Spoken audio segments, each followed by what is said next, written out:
Gostaria de agradecer a todos pela presença, né, por estarem aqui presentes nessa noite de domingo. E vamos lá discutir sobre o livro Liderança Disruptiva. Acredito que esse livro ele fala muito também com o que o nosso clube trabalha, que é sobre liderança. E eu espero que vocês tenham gostado da leitura, né? Eu acho que é uma leitura um pouco atípica, assim, eu acho que não deve ser algo tão envolvente, mas é essencial. Eu acredito ser bem essencial. Eu gostei, tem várias partes assim que são muito importantes, né? E que bem interessantes e que ajudam, né? Eu criei também vários conteúdos através também desse da leitura desse livro. E a gente vai iniciar então aqui com a introdução e o capítulo um, que é a nova liderança e o líder conector, com a Gisele Alvarenga. Aí nós teremos aí de 3 a 5 minutos e eu estarei aqui sinalizando na tela, tá ok? Gisele, a tela é toda sua. Obrigada pela presença. Muito bem, boa noite a todos. Esse livro começa na introdução com uma reflexão que a liderança tem que sair da sala e das planilhas e olhar para fora e entender o mercado e compreender as transições. E algo que eles falam que a liderança precisa se reinventar constantemente. E aí o livro fala de 3 a 5 anos, mas eu acho que depois da inteligência artificial a gente pode mudar para, sei lá, uns 6 meses. Tem que tem que se reinventar a cada 6 meses. E cuidar não só da empresa, mas cuidar também das relações de mercado, do negócio, da sustentabilidade, das questões raciais, das desigualdades, da questão política, ter essa visão para o externo, além do que é a empresa.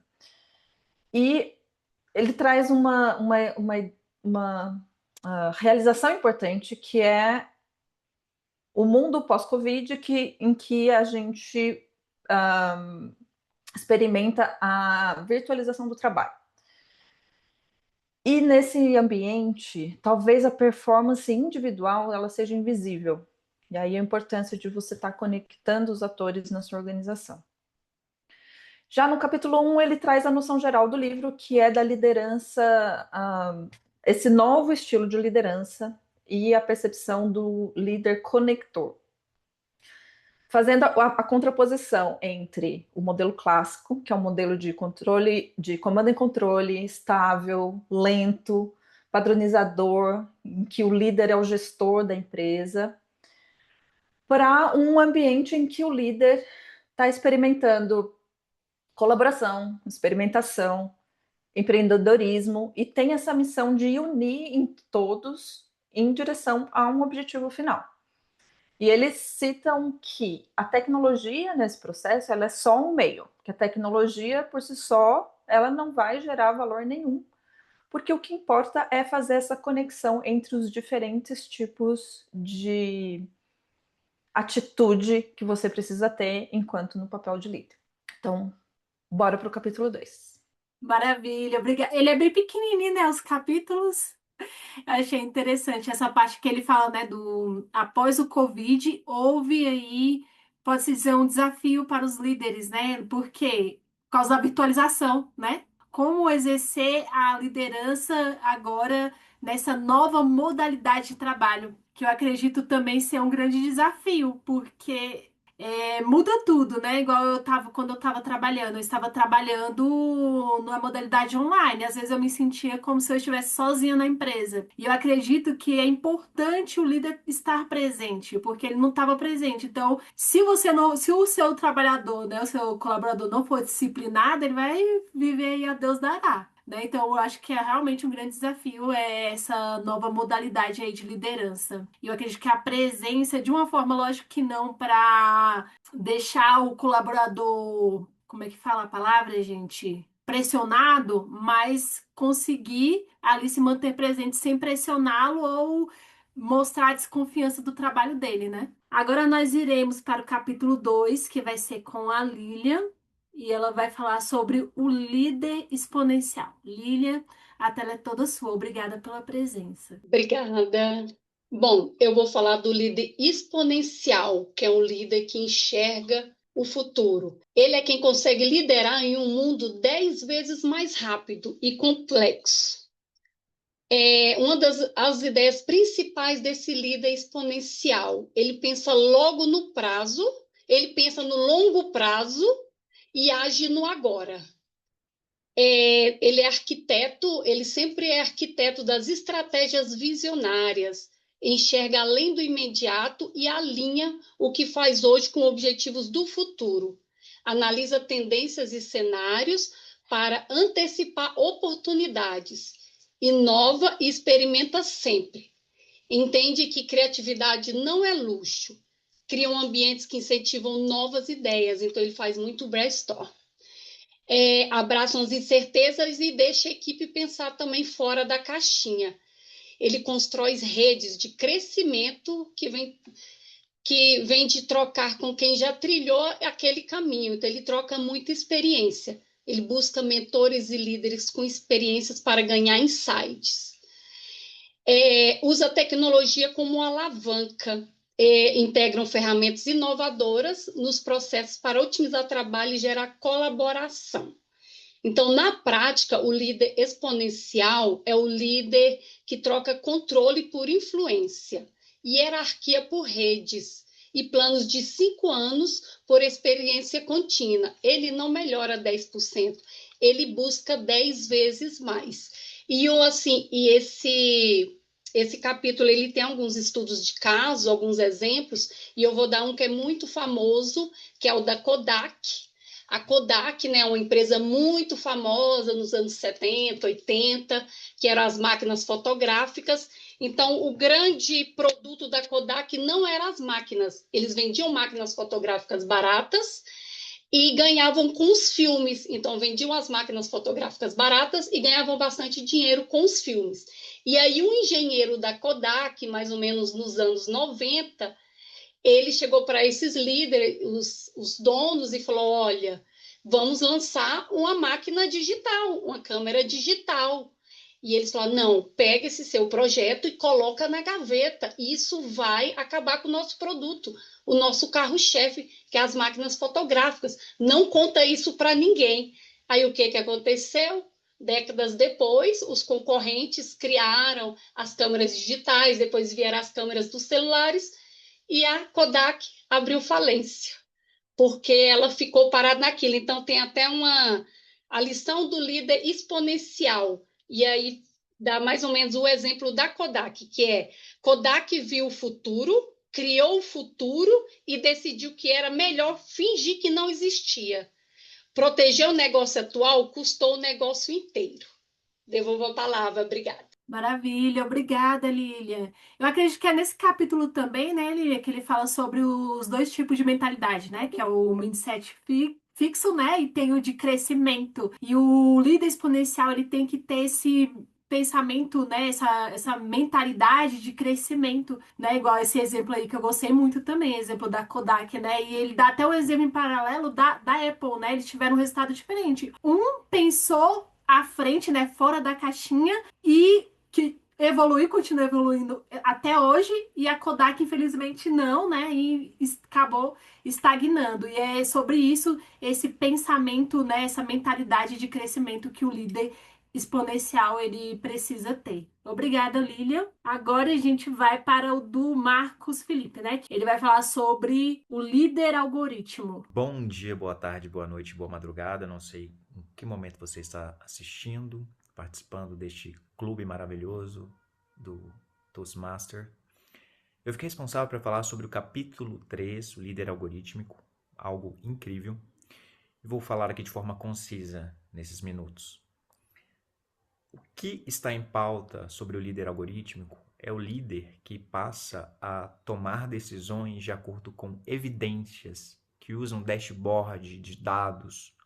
Ele cita no capítulo o exemplo da Netflix com a série The Crown, em que eles pegaram dados e visualizaram através disso que a série poderia ser um sucesso.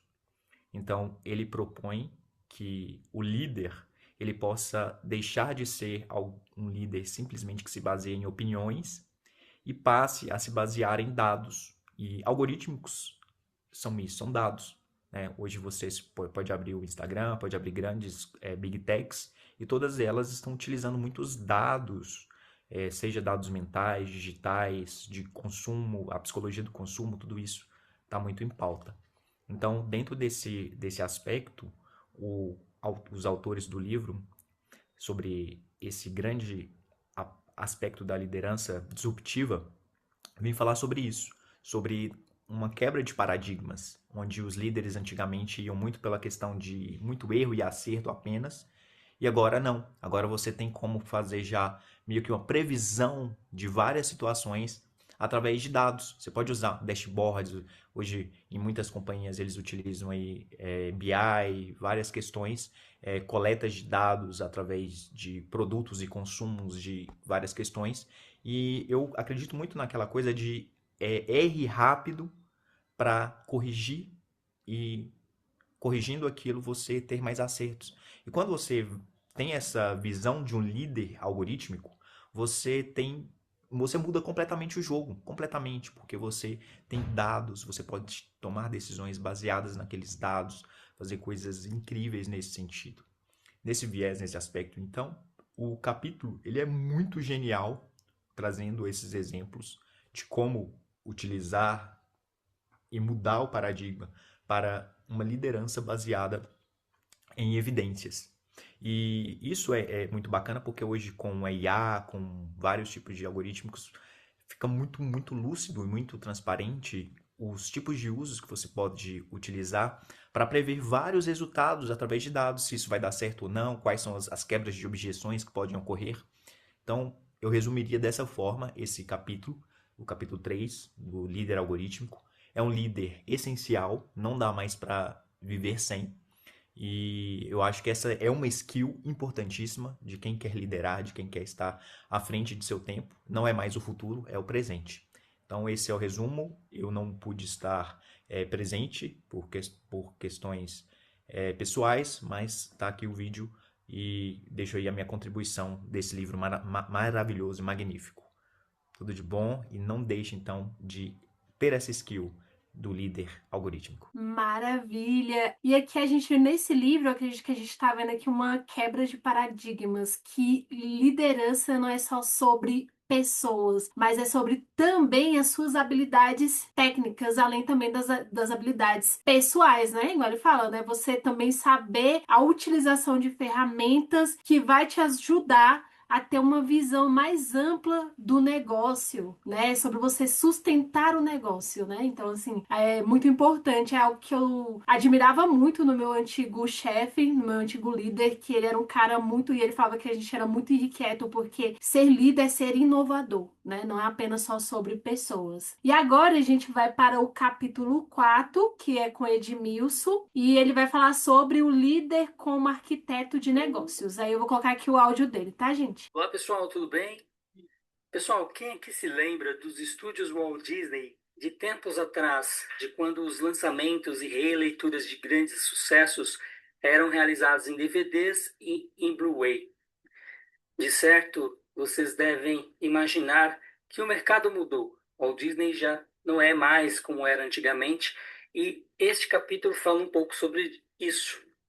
Por exemplo, o executivo Bob Iger, ele assumiu o Walt Disney há quase 20 anos atrás.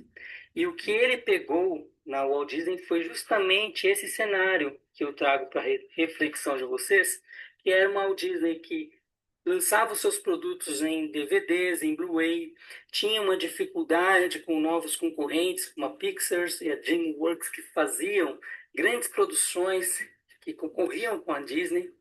E realmente era um mercado bastante difícil. A Walt Disney estava perdendo a moral. E o que o Iger fez foi realmente arquitetar um novo negócio. Ao invés de seguir na mesma estratégia, ele realmente transformou a empresa em 15 anos. Tá?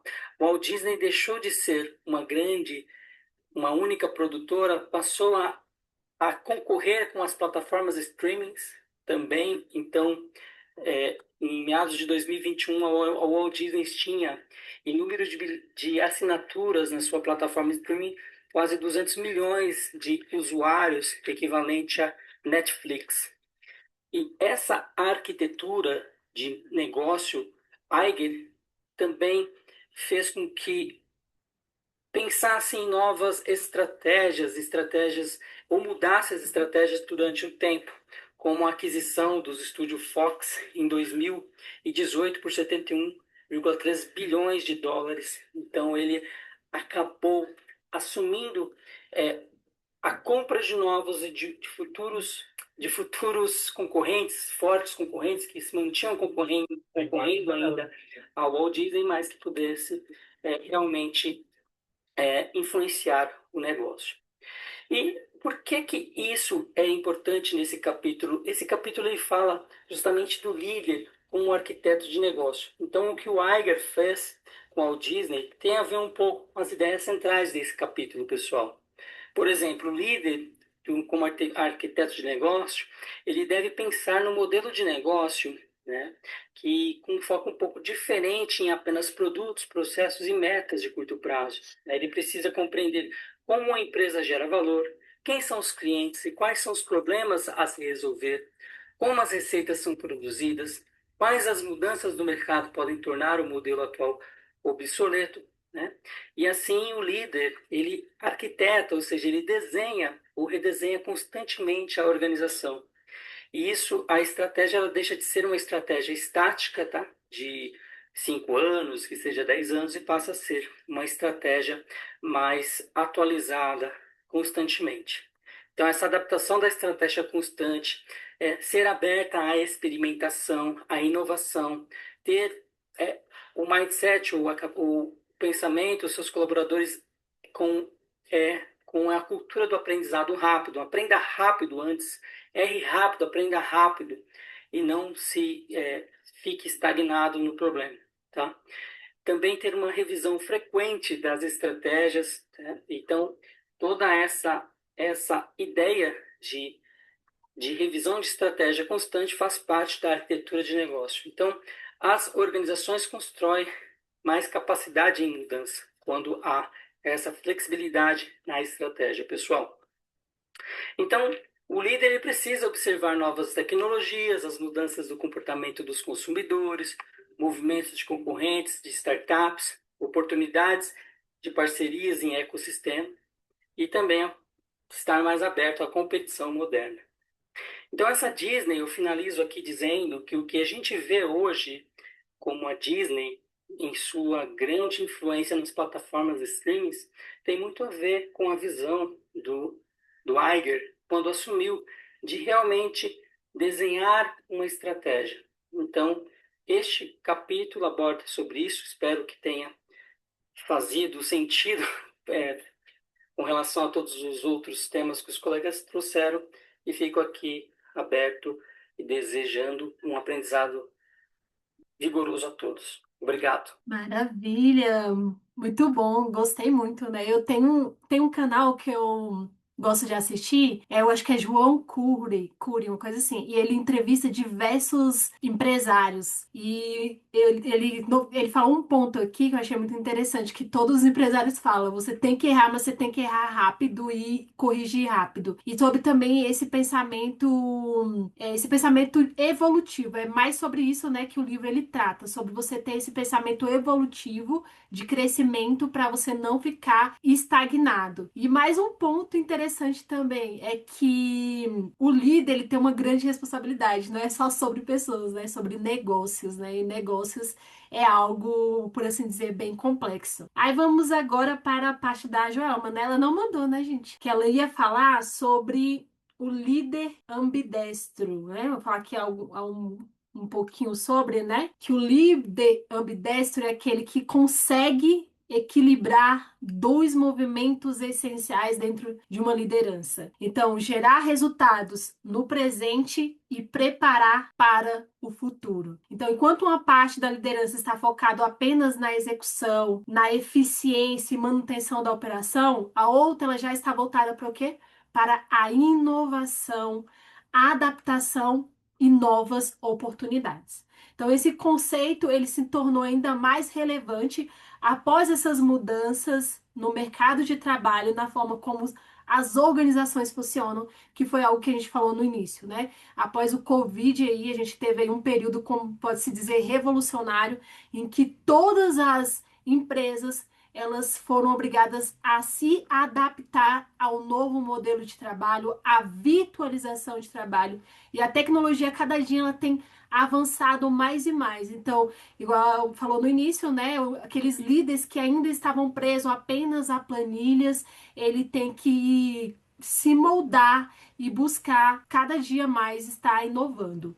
Então, esse conceito, ele se tornou, igual a gente falou aqui, né? Então, o líder ambidestro, ele entende que não basta apenas manter o que já funciona, é preciso criar um espaço para experimentar, desenvolver pessoas e também antecipar transformações. Então é importante ter também aquela visão analítica. Então, em outras palavras, ele não escolhe entre estabilidade ou inovação. Tem até uma frase do Flávio Augusto que eu amo, que ele fala: estabilidade não existe. Então, o risco ele é inevitável. Então, para quem hoje está dentro do mundo do negócio, a estabilidade ela não existe isso é para tudo na vida, né? Então, o líder ambidestro ele aprende a conduzir, né, esses dois ao mesmo tempo, né, que é a estabilidade e a inovação. Então, no fim, o líder ambidestro mostra que liderar não é apenas escolher entre o hoje e o amanhã, mas construir os dois ao mesmo tempo. Agora, nós iremos só fazendo aqui um pouco sobre esse capítulo, né, que ela não veio. Vamos passar para o próximo capítulo, que é o 6, onde vai ser aí falado pela Nayá, que é o líder colaborador. Nayá, obrigada pela presença e o palco é Boa seu, a tela é noite, toda sua. maravilha. Muito obrigada. Esse capítulo a gente escolheu e eu fui logo no líder colaborador, porque eu fico muito interessada em saber como é que eu posso colaborar, como é que, de certa maneira, eu poderia ser um líder colaborador aí, não só para o meu trabalho, mas também para o Toastmaster, na liderança. E ele traz um exemplo, logo que a gente começa, falando sobre alguns sucessos que a gente conhece sobre a Apple, que ela não aconteceu exatamente não aconteceu apenas por causa da colaboração, claro. A gente tem que imaginar que a gente está pensando já em muito tempo atrás também, né? Não hoje, porque cada vez mais está mais organizado, mas são os times, as equipes, então, imagine equipes dessa empresa trabalhando separadas, né? Cada uma defendendo seu próprio interesse. E a Apple fez isso muito bem. Então, você tem um time de software desenvolvido, por exemplo, o iTunes sem conexão, um time responsável pelo hardware do iPod. Então, eles tinham que conversar. Como exatamente os líderes conversam aqui, né, a equipe ela precisa conversar. E o que é interessante é que o capítulo também representa exatamente o oposto. A Sony, ela tinha uma tecnologia, tinha uma expertise, mas faltou integração entre as áreas. Então, o que a gente pode pensar sobre isso? Não basta ter pessoas talentosas, a gente precisa realmente juntar tudo e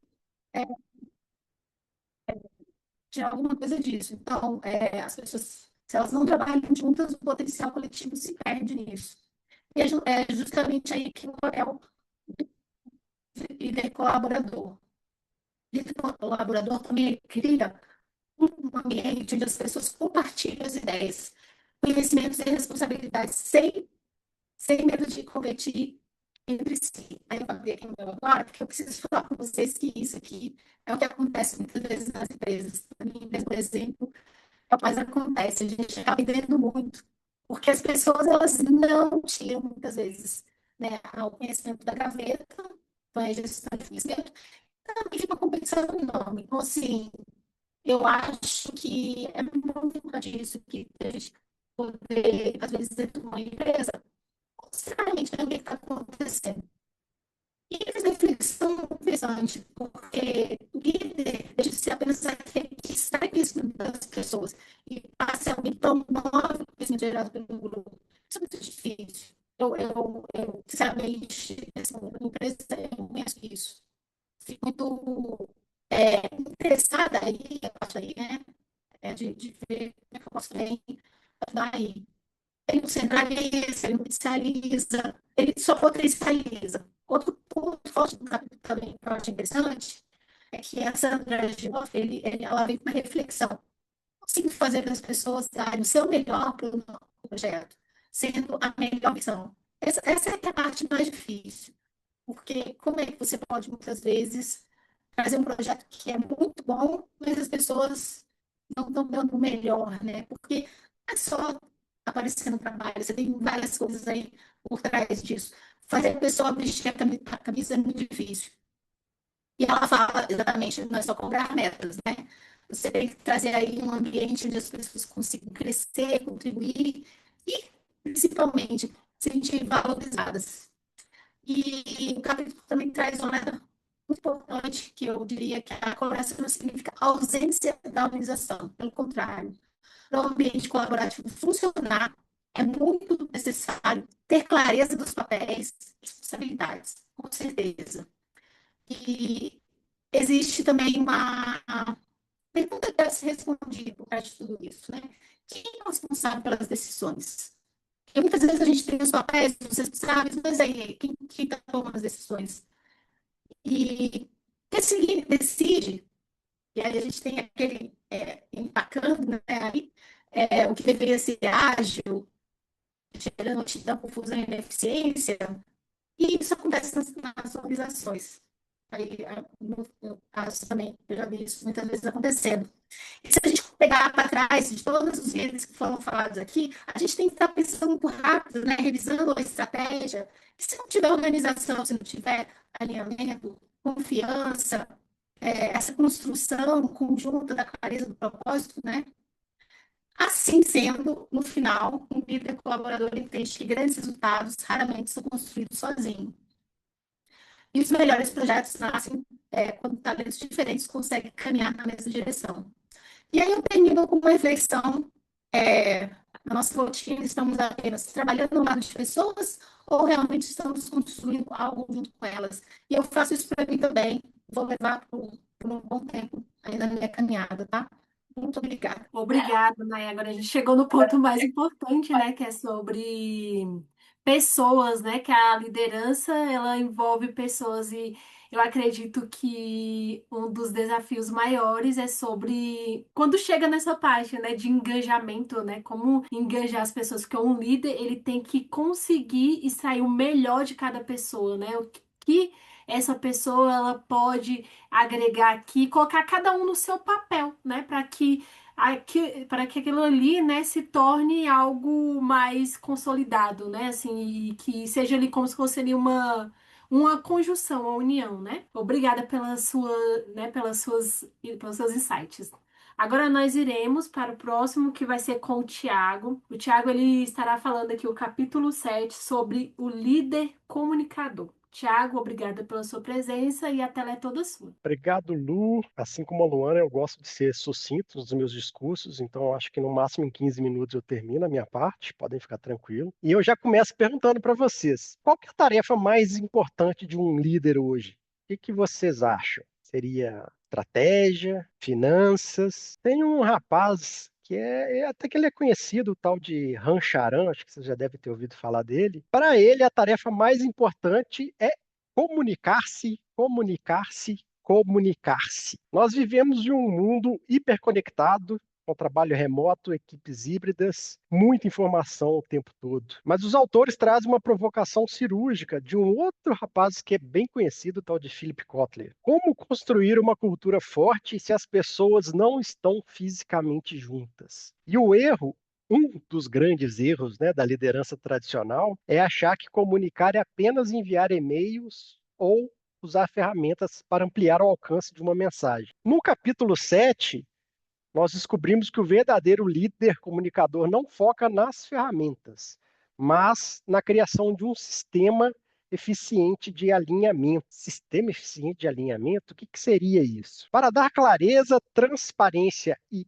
principalmente diminuir a insegurança das equipes, os autores dividem a construção desse sistema em 3 pilares práticos. Qualquer um de nós pode aplicar. O primeiro pilar é a linguagem comum e transparente. Aí é que eles fazem uma analogia com o clima. O que seria a analogia do clima? Ninguém aqui é meteorologista. Só que todo mundo tem uma opinião sobre o tempo. A gente olha para o céu e fala: hoje vai chover.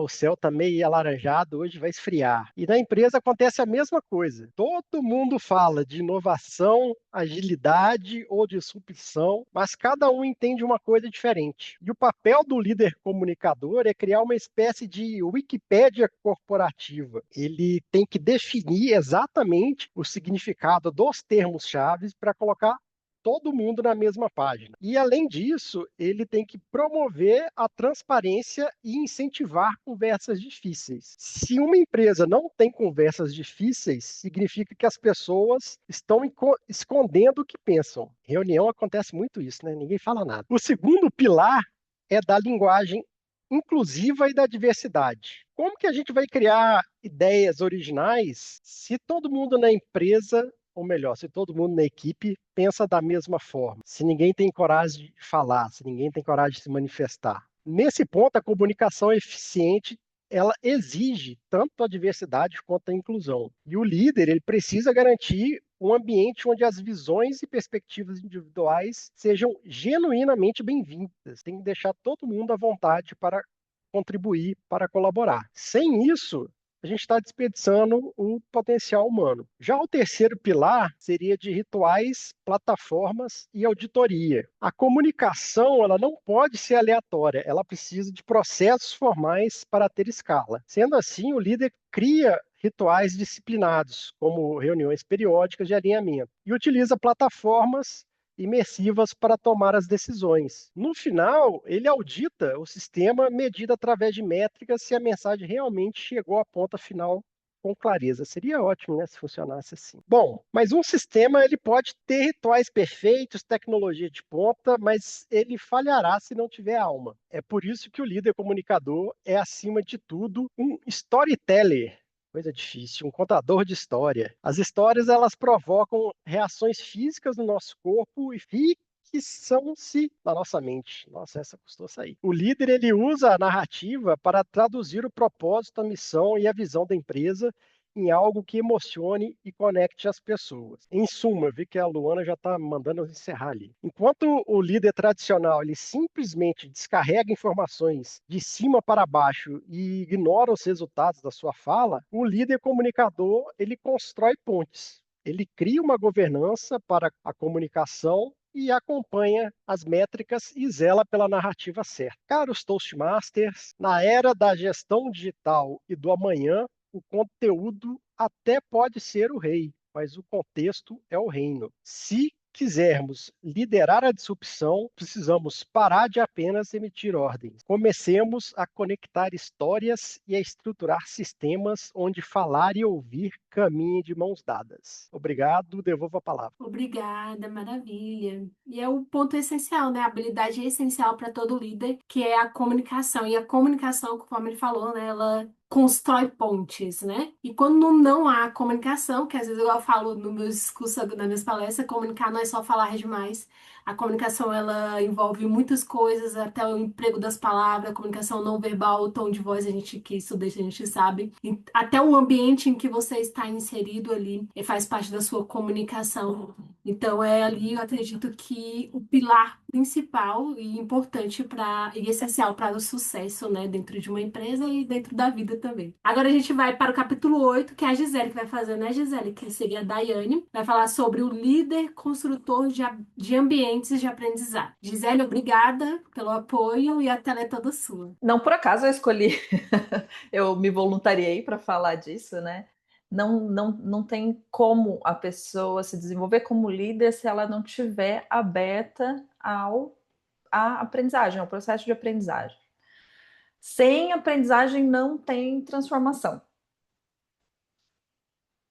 E uma coisa que eles trazem, e eu acho que isso eu vi nos vídeos, né? Tem os QR Codes, não sei se todo mundo assistiu os vídeos, eles falam da importância do como a gente usa os frameworks como uma estrutura diversos frameworks, né, de processo de trabalho, de tipo de liderança, seja lá o que for. Mas esses frameworks são úteis de alguma forma. O problema é que o contexto, hoje em dia, muda muito rápido. Então, você tem um framework, você está trabalhando naquele framework, e aí o contexto muda. Porque a forma com que você era quando você começou, ou sua equipe era quando você começou a usar um framework, por exemplo, no meio do processo eles já são outras pessoas. Então, a coisa precisa ir evoluindo. É impossível liderar sem a aprendizagem contínua.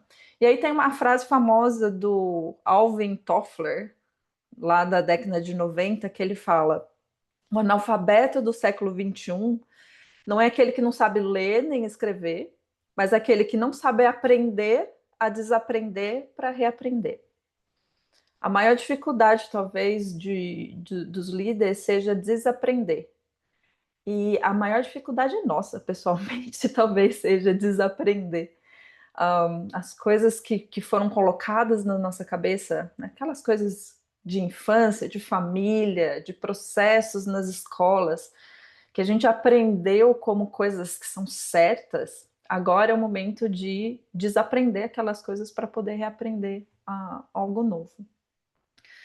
O líder precisa assumir esse papel de aprendiz e possibilitar também na empresa que o conhecimento flua com naturalidade, para que as pessoas aprendam pela ação, não apenas como um modo formal ou reativo. É por isso que as áreas de treinamento e desenvolvimento têm tanta dificuldade, porque acontece um problema e aí você pede para a área de treinamento atuar, ao invés de promover um ambiente contínuo de aprendizagem durante as relações de trabalho. E tem uma coisa importante aqui também.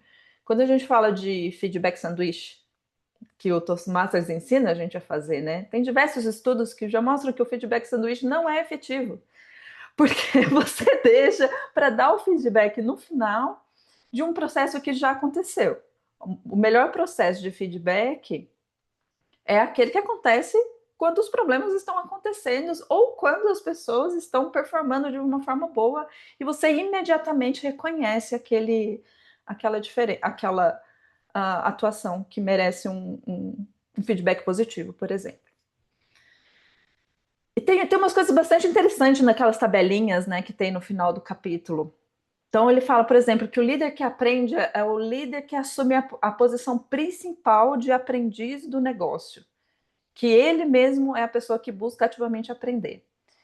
E outra coisa interessante também, ele fala que é um líder especialista generalista.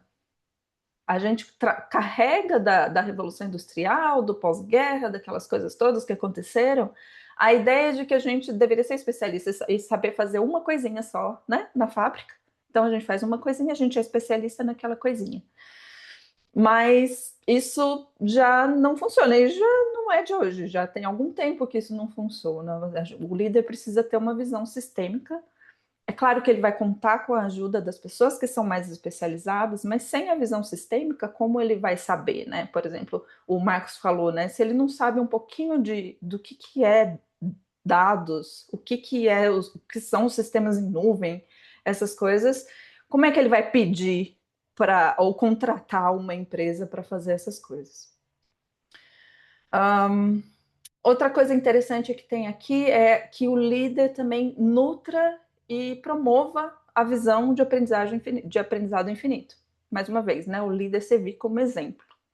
Ele continua aprendendo e ele incentiva e permanece curioso para que a equipe continue aprendendo também, permitindo que o conhecimento flua com naturalidade na empresa e que as barreiras sejam removidas, né? As barreiras de informação, as barreiras cognitivas das pessoas, que elas sejam removidas e o líder consegue atuar nesse processo também de remover essas barreiras. E ele faz isso estruturando um desenho organizacional que viabiliza esse aprendizado, né? Também não adianta você falar que a pessoa pode aprender e ela comete um erro e ela é demitida. Também não funciona. Então, tem que ter uma estrutura, um desenho organizacional que permita o aprendizado contínuo. Acho que é isso. Maravilha, obrigada, Gisele. Realmente é um ponto muito importante essa questão, porque o líder, para mim, ele é o exemplo, ele é o cabeça ali, né? Então, assim, é sempre importante que ele tenha o conhecimento, né? E também é importante também, igual ele falou, essa parte de você também promover esse aprendizado para a equipe, né? Porque também, senão, toda a carga vai ficar em cima dele. Então, quando a equipe ali também ela tem esse mesmo nível de conhecimento, é muito mais, vamos se dizer, tem mais sucesso, né? Eu acredito, a empresa. Obrigada pelas suas ideias, né? Pelos insights. Agora nós vamos para o capítulo 9, o último capítulo, que vai ser aí abordado pelo Fernando Tavares, que é o líder ESG, né, gente? E a conclusão. Obrigada, Fernando, pela sua presença e a tela é toda sua. Boa noite a todos. Qual o papel social de uma empresa? Ao longo do livro, nós vimos como cada papel de liderança pode afetar a sua equipe, mas como todos esses papéis se enquadram para poder atender as demandas da agenda ESG, as demandas ambientais, sociais e de governança. Temos que começar pensando qual o papel social da empresa. Então, a antiga visão do líder e também a antiga visão da empresa é demolida. O lucro para de ser o agente principal e foco. E nós tornamos a nossa atenção para o papel social que a empresa tem e quais benefícios ela traz à comunidade. Assim, nós tentamos estimar o que a empresa traz de benefício através de pessoas, para o planeta e também para os lucros. E esses lucros vão vir não meramente por uma questão especulativa financeira, mas pelo quanto de retorno e benefícios a empresa está trazendo à sociedade. Então, a visão anterior tem que ser demolida. E temos que focar exclusivamente na agenda ESG como principal agente para a aquisição de recursos e sobrevivência da empresa. A liderança e o líder deixa de ser apenas um papel e um cargo na empresa, mas uma postura pessoal de quem está ocupando essa cadeira. Então, a transparência e a congruência entre o que se faz dentro da empresa e o que se mostra fora e para a sociedade vai ser o nosso foco. A ética e a coerência vão tomar o espaço principal acima da competição e da busca por lucro. Assim, nós temos que adotar um propósito que é chamado de transformador massivo, em que alinhamos as estratégias para trazer benefícios concretos para a comunidade no nosso entorno. Aqui no fundo, temos um ciclo que é da criação de valor para as comunidades prósperas, em que mudamos nosso foco de propósito para procurar um propósito íntegro, em que nós criamos uma cadeia de colaboradores engajados, com clientes encantados, fornecedores parceiros e acionistas que são recompensados por uma comunidade próspera e pelo lucro que as pessoas acreditam que essa empresa devolve à comunidade. Assim, os limites de crescimento da empresa deixam de ser meramente financeiros e tornam-se a inovação e crescimento da comunidade. O verdadeiro foco do líder ESG é um foco de empoderar o poder legítimo de cada pessoa e cada funcionário para tornar o mundo um lugar melhor, além das nossas demandas pessoais, mas sim focando nas demandas globais. Passa a palavra. Maravilha, obrigada, Fernando, pelos seus insights. É muito importante e eu acredito que aqui hoje a gente teve uma visão muito enriquecedora, né, sobre liderança. Eu acredito que todas as empresas elas poderiam estudar mais, abordar mais sobre esse livro, não só abordar e estudar, mas também como pôr em prática, porque a liderança Eu mesma, como na minha trajetória profissional, tive péssimos exemplos e, infelizmente, né, assim, a gente sabe que os líderes eles estão responsáveis pelos resultados e também pelo desempenho de toda a equipe, né? E eu acredito que nós, mesmo que não sejamos líderes, mas que a gente possamos vir a atuar como líder e colocar, né, esses ensinamentos em prática. E quem sabe também até levar esse livro aqui para as empresas, né? Acho que seria uma ótima ideia para quem tiver essa oportunidade, porque eu acredito que é um grande ensinamento. E nós já estamos finalizando, Jorge. Finalizamos aí no horário praticamente correto, às 18h59. Se alguém tiver mais algum comentário a fazer, está aberta aí a sala. Queremos saber do próximo livro. O próximo é a Nayá, e depois da Nayá vai ser o Tiago, e depois do Tiago, o Fernando. Então tá, dá para ver? Dá. Chama Super Comunicadores. É Que isso. ótimo. Eu comprei há pouco tempo, vou furar a fila dele. Maravilha. Tava lá Aí atrás. A fila de quanto Charles já, Tiago? Sim. Nossa senhora, melhor Charles nem Duhigg, contar. Melhor nem O Poder contar. do Hábito. E aí eu faço lá a divisão e vejo o que que vocês procuram fazer. Então tá bom. Então tá resolvido. Aí assim que eu organizar, eu coloco lá para vocês. Foi um livro que foi o Daniel até que recomendou um tempo atrás. Aí eu não li Legal. ainda. Eu estava Muito bom. esperando a gente ler aqui. Deixa eu Tá pegar bom? aqui. Maravilha. Então a gente vai tirar a foto agora, né, gente? Deixa eu pegar Isso. aqui. Maravilha. Já tá aberta aqui minha ferramenta de captura. Vamos se arrumar aí e sorrir. Sorriu. Deixa eu ver aqui como ficou. Maravilhoso. A gente vai fazer com efeito? Vou enviar aqui no grupo. Apontando para o livro. Sério? Ou eu. Vamos lá, sorriu. Deu certo? Deixa eu ver. Ficou, ó, nota 1000. Enviando lá. Obrigada a todos pela Ali. participação. Hoje, que bom que tudo deu certo. Até mais, Sim. gente. Boa Até semana. Tchau, gente. mais. Tchau, Tchau, tchau. tchau, boa semana. Para vocês também.